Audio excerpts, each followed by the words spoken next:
예, 이제 만기 후에 선물이 리셋된 다음에 이제 외국인 한 2,500억 상방 정도 쌓아가고 있고요. 뭐 많지는 않죠. 아직 뭐 중립 포지션이라고 보고 되고 롤오버는 상방으로 들어왔을 겁니다. 뭐 몇천억이 들어와 있을지는 모르겠지만 해서 이 정도에서 소폭 상방 정도 아직은 조금 중립 구간이다. 그래서 뭐 아직 뭐 선물은 크게 신경 쓸 거는 아닌 것 같고요. 일부 상방이다 정도 알아두시고 그럼 이제 차트만 잘 보면 되는데 지금 코스피 차트인데요.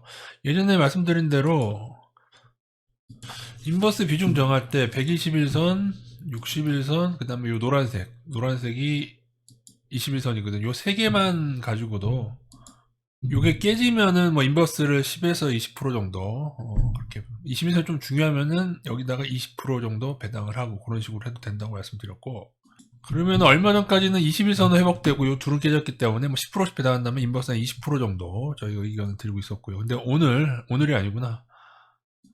이번 주에 60일선을 돌파를 했었습니다. 사실은 돌파했다가 깨졌다가 다시 깔끔하게 돌파를 했죠. 지금은 121선 말고는 다 회복을 했습니다. 그러면은 121선에 해당하는 것만큼만 인버스를 가지고 계시면 되는데 여기에 인버스를 뭐 각자가 배당을 하셨을 텐데 예를 들어 10%만 배당했으면 지금 어떻게 됩니까? 이평선으로만 인버스 비중을 잡는다고 하면 지금은 이렇게 되고 만약에 여기서 61선, 요 61선이나 뭐 가깝죠. 여기서 만약에 뚝 떨어진다. 여기를 같이 깬다. 여기가 되게 중요하겠죠. 이평선으로 본다면요.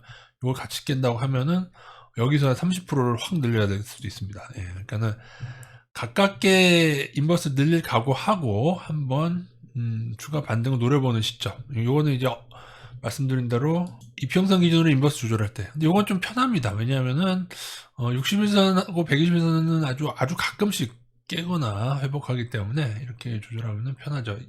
21선만 한 20% 정도 배당을 해놓으면은 여기 5일선을 넣을 거냐 말 거냐는 이제 본인의 선택이죠. 5일선이나 11선을. 근데 저는 솔직히 이렇게는 안 하고 있고 그렇게 해도 좀 편하긴 한데 저는 되도록 이 수평 라인에 좀 큰 제가 이제 늘 시기마다 좀 중요하게 여기던 라인이 있었어요. 옛날에 3208 여기 깨졌을 때 조심하자고 말씀드렸고 지금은 2908선을 이 라인을 중요하게 보자고 말씀드렸고 이제는 이제 다운그레이드가 돼서 추가 하락할지 말지 여부를 제가 볼 때는 이 박스권으로 보시면은 큰 무리가 없을 것 같습니다. 여기 하고 여기 이제는 좀 쉬워진 구간으로 왜냐하면 박스권을 얘네가 조금 뭐 잠깐 깨긴 했지만은 그래도 박스권을 만들어줬어요 지금.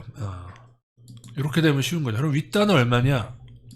이 대응은 3049선 이 윗단을 돌파하면은 상승 마인드 상승이라기보다는 반등 마인드일 수도 있습니다. 이게 상승이라면 사실 3300을 넘어야 되는데 그걸 넘을지 말지는 저는 모르겠습니다. 일단 반등한다. 넘게 되면 제가 볼 때는 추가 반등입니다.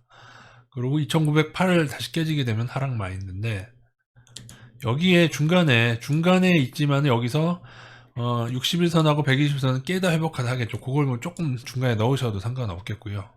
이후에 3049선을 만약에 회복을 한다면은 저는 이제 추가 반등 마인드로 보고 아마 그렇게 되면은 특별히 외국인 선물이 하방으로 쌓이지 않는 한 투자 비중 한 90% 지금도 투자 비중 한 80% 정도 80%대 아니구나 75%구나 원래 80%까지 올렸다가 지난주 금요일이 미국 만기라서 제가 잠시나마 이제 투자 비중 75% 인버스 25% 정도로 쏠명추 TV에서 가고 있는 중인데 요거 이제 61선 다시 회복했기 때문에 이제 80%로 가야죠. 투자 비중 80% 인버스 20% 에서 원래는 더 줄여야 됩니다. 제가 볼 때는 근데 더 줄일 건지 아니면은 지금 나스닥은 조금 5일선하고 좀 깨고 있거든요. 그래서 이걸 투자 비중으로 줄이는 게 아니고 이거를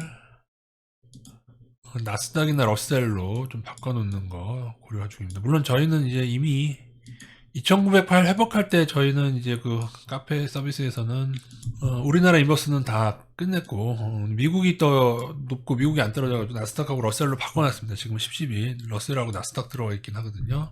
근데 사실은 본인이 코스피 투자하시면은 코스피 인버스 가져가시고 근데 여기는 원래 정상입니다. 왜냐하면은 미국하고 이제 디커플링 될 경우에 이렇게 따로 놀게 될 경우에는 인버스가 커버를 못 치는 경우가 있어서 원래 그런데 지난번에는 너무 우리나라 증시만 떨어지고 오히려 러셀이나 나스닥은 별로 떨어지지 않고 그래가지고 제가 조금 그렇게 선택을 했는데, 요번에는 먹혔는데 뭐 지난번에는 잘 안 먹혔었습니다. 오히려 그냥 우리나라 인버스 가정에도 나왔다 싶을 정도로. 본인의 성향에 맞게 여러분이 인버스 조절을 하시면 될 것 같습니다. 그리고 외국인 모습을 보시면은 이렇게 들어오고 있습니다. 지금 삼성전자, 하이닉스 위주로 이렇게 들어오고 있고, 외국인 동향은 좀 늘 저희가 계속 보고 있자고요. 어마무시하게 빠져나갔고 이만큼 들어왔습니다. 외국인이 빠져가는데 올랐네. 여기에 대해서 제가 설명드렸죠. 여기 외국인 주구장창 선물로 올리는 거라고. 선물로 올리고 고가에서도 빠져나가기 위해 선물로 계속 올리고, 올해 들어서는 여기는 이제 롤오버 감안하면은 한때 상방이었지만 좀 그렇고, 뭐 이 자세한 사항은 예전에 많이 설명드렸으니까. 근데 그래도 이후에 2분기 3분기는 좀 하방이었어요. 그리고 하방이 약간 우위였고 또 하락을 했고, 그 다음에 요번에만 상방으로 마감을 됐습니다. 그것도 마지막 한 달에 반등할 때, 이제 반등하는 요 시기에 외국인이 선물이랑 주식 같이 사면서 상방으로 마감시키면서 여기 요 11월 달에 11월 12월에 이득을 챙겨갔습니다. 선물 이득을. 그리고 이 구간이었나 3분기가 이 구간인가 어디가 딱 여기까지가 하방 해먹었고요.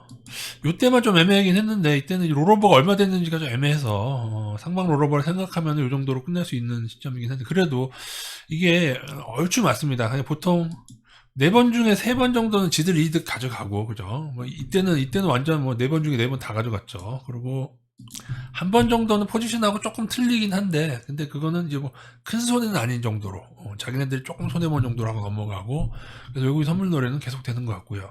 근데 이제 늘 말씀드리다시피 저의 1차 하락이 마무리된 거냐, 마무리됐으면 반등은 조금 더 튀어오르는 경우가 있다. 근데 그러려면은 사실 외국인 더 들어야죠. 내가 여기가 이제 예전부터 제가 중요하시 보던 요 박스권은 살짝 들어온 것 같습니다. 2958인가 그렇죠. 그래서 이쪽은 들어왔는데 복잡하죠. 방금 제가 말씀드린 박스권은 방금 전에 위에 3049랑 2908, 이건 요걸 말씀드린 거고, 좀 큰 그림에서 제가 지난번에 상방 하방 봤던 이 박스권, 여기는 2958인데 이 하단이, 그거는 이제 회복을 했습니다. 여기를 이제 맞고 떨어지면 제일 안 좋은 겁니다. 반등을 하더라도 이 박스권 아래 다시 못 들어가고 이렇게 떨어진다 이러면, 그래서 제가 볼 때는 여기 지금 21선도 좀 중요합니다. 여기에 맞물려져 있어가지고 21선, 61선이 지금 이 큰 그림상에서 박스권의 아랫단에 맞물려 있기 때문에 21, 61선 좀 중요하긴 한데, 그러면 사실 너무 피곤하니까요. 그래서 간단하게 대응하시라는 분은 제가 말씀드린 대로 요 두 라인 정도 대응해서 보시면 되고요. 피곤하죠, 인버스 이렇게 조절하는. 근데 인버스 20에서 30% 정도 왔다 갔다 하지 않았을까. 어쩌다 이제 하방 신호 이렇게 크게 나는 날, 이 정도 이렇게 깨지는 날, 요런 날이나 이제 인버스 한 40에서 50% 왔다 갔다 그리고 그러지 않았습니까? 제가 볼 때 당분간 관건은 요 박스권 위를 뚫으면 추가 반등. 여기. 그리고 또 하나는 이거 깨지면은 하락 마인드를 보셔야 되는데, 사실은 바닥이 하나 더 있죠. 여기가 있는데, 여기 깨지면 이제 급락 마인드로 보셔야 됩니다. 여기가 종가 기준으로 요걸 하나 추가해 놓으시면 되겠습니다. 그럼 정리 드리겠습니다. 3049선 돌파하면은 상승 혹은 반등 마인드, 2908선 깨지면은 하락 마인드, 여기 2839선 깨지면은 급락 마인드로 보시면 될 것 같습니다. 이 의미는 2908을 깨져도 다시 지금 화들짝 올라오는 이런 걸 생각할 수가 있거든요. 근데 여기 만약에 이러다가도 여기를 깬다 그러면 여기는 이제 최근 저가라서 추가로 급락할 수가 있는 구간이 될 것 같습니다. 어쨌든 61선하고 21선을 회복함으로 인해서 좀 나스닥이 좀 불안한, 좀 하락해서 조금 그렇긴 합니다만, 일단 박스권 안에서도 61선과 21선을 회복함으로써 제가 볼 때는 윗단을 지금 돌파할 준비를 하고 있는 것 같습니다. 느낌상으로는요. 여러분이 보셔도 그렇죠. 흘러가는 대로 가시면 될 것 같고요.